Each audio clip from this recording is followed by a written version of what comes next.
Hello everyone, here in this video, we'll discuss how to install VLC Media Player on a Chromebook.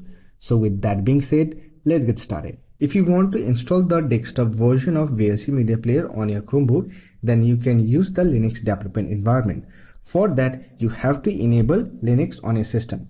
So I already have a video on how you can enable Linux on your Chromebook. So I'll provide the video link in the I button, or you will get the video link in the description box. After you have enabled Linux on your Chromebook, simply click on App Launcher icon, scroll down and look for Linux Apps folder. Simply open it and open the terminal application. Now here click on Penguin option to open the terminal interface. Now to install VLC Media Player on your Chromebook, you have to run few terminal commands. First one is sudo apt-get update. Then press the enter key and wait for the update process to complete. This will update the apt repository on your system.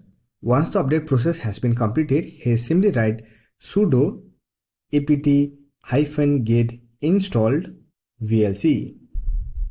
Then press the enter key.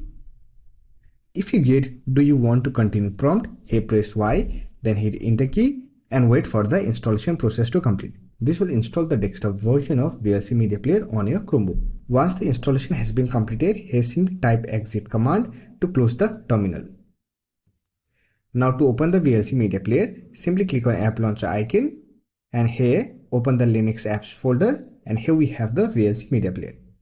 Now if you want to install the Android version of VLC Media Player on your Chromebook, then you can install it from Google Play Store. For that, open Google Play Store, search for VLC Media Player and install VLC for Android. This is how you can install VLC Media Player on your Chromebook. I hope this video was helpful to you. If you found this video helpful, don't forget to hit that like button and subscribe the channel for more videos like this. Bye for now, see you next video.